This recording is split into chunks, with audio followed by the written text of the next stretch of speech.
Welcome to Mr. Grimm's realm of the unseen. I'm Mr. Grimm, your guide to the supernatural and the spine-chilling. If you crave thrills and mysteries, you're in the right place. Hit subscribe and join me as we explore the darkest corners of the unknown. Are you ready to face your fears? The Bexley Poltergeist. I never believed in ghosts, not until the summer of 1975, when my family moved into an old Victorian house in Bexley. It was charming, with creaky floorboards and a garden tangled with weeds, but it soon became the backdrop for a nightmare I couldn't escape. The first sign something was off happened on a warm afternoon. I was unpacking boxes in my new room, a quaint space with faded wallpaper and a window overlooking the garden. My little brother, Danny, was in the next room, playing with his toy soldiers. I just lifted a dusty book off the shelf when I heard a loud thud from Danny's room. I brushed it off, thinking he'd knocked something over. But then the thudding continued, rhythmic and deliberate. I frowned, walking to his door. "Danny, you okay in there?" No response. I pushed the door open, and my heart dropped. The toy soldiers were arranged in a perfect circle on the floor, but Danny was nowhere to be seen. Panic surged through me, and I searched the house, calling his name. He eventually appeared from behind the living room couch, laughing. "I'm just playing hide and seek," he exclaimed. But I couldn't shake the feeling that something was wrong. I dismissed my unease, convincing myself it was just the stress of moving.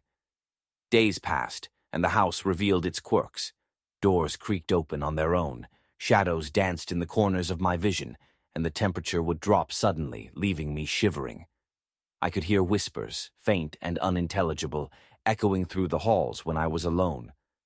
Danny seemed to notice too. One night, as I tucked him in, he looked up at me with wide eyes. "Do you think there are monsters here?" he asked. I chuckled, brushing it off, but inside, dread gnawed at my gut. One evening, my parents went out for dinner, leaving Danny and me to fend for ourselves. I was sprawled on the couch, flipping through television channels, when I heard a crash from the kitchen. I jumped to my feet, adrenaline coursing through me. I rushed in to find a cabinet door wide open and the dishes scattered on the floor. "Danny?" I called, but he was nowhere to be found. I felt a chill wrap around me as I walked cautiously through the house, every instinct screaming at me to leave. Just as I reached the stairs, I heard a soft giggle from the top. My heart raced.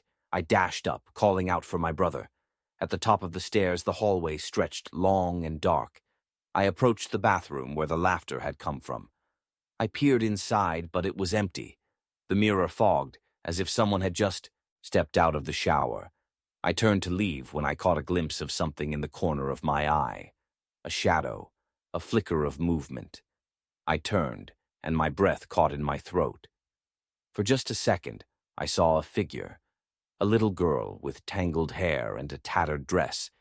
She stood there, staring at me with hollow eyes, before disappearing down the hall. I stumbled backward, heart pounding. Danny's giggle echoed again, this time from the attic. I shook my head, trying to convince myself I was imagining things. But when I called for him, he didn't respond. Panic surged anew, propelling me toward the attic door. The attic was dark and musty, filled with old furniture and boxes. As I climbed the creaky stairs, I called out, "Danny, are you up here?" Silence hung in the air, thick and suffocating. Then I heard it, a faint whisper, like a child's voice calling my name. "Come play with me." I felt a shiver run down my spine. My instincts screamed at me to turn back, but I pressed on, curiosity pulling me deeper into the shadows. I found Danny sitting in the corner, his back to me, playing with nothing. "Danny," I gasped, relief flooding my veins. I knelt beside him, shaking his shoulder gently. "What are you doing up here?" He turned slowly, eyes glazed and distant. "I'm playing with my new friend," he said, a smile creeping across his face. My heart sank. "What friend?" I asked, my voice trembling. "The girl," he replied. "She says she wants to play forever." I felt a cold wave wash over me.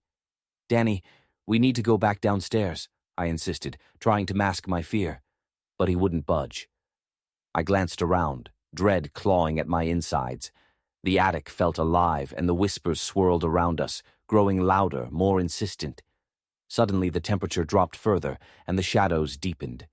The girl's voice echoed in my mind, whispering, "Stay with us." Panic surged as the shadows closed in. I grabbed Danny's arm and pulled him up, urgency fueling my movements. We raced down the stairs, the whispers escalating into a cacophony of laughter and cries. The house seemed to pulse with energy, the walls vibrating with a presence I couldn't understand. I slammed the attic door behind us, my breath coming in ragged gasps. "We're not playing anymore," I said firmly, trying to shake the fear from my voice. But that night, the poltergeist's grip tightened. Objects flew across the room, doors slammed, and an unearthly wail echoed through the halls. I huddled with Danny in my room, clutching him tightly. "It's okay. It's okay," I whispered, though I felt anything but. The next morning, I woke to silence. The air felt heavy, almost suffocating. Danny was still asleep beside me, but I could sense something lurking just beyond my vision. As I tiptoed downstairs, I saw it, the girl standing in the hallway beckoning me with a bony finger. "Come play," she whispered, her voice dripping with malice. I froze, a primal instinct pushing me to flee, but I couldn't leave Danny. I turned and sprinted back, grabbing his hand. "We're leaving!" I yelled, racing out of the house and into the morning light. My parents returned that afternoon to find us outside, shaking and terrified. We left Bexley that day, the house standing silent and foreboding behind us. I never looked back. Even now, years later, I can still hear the echoes of laughter in the dark, the whispers that call to me from beyond.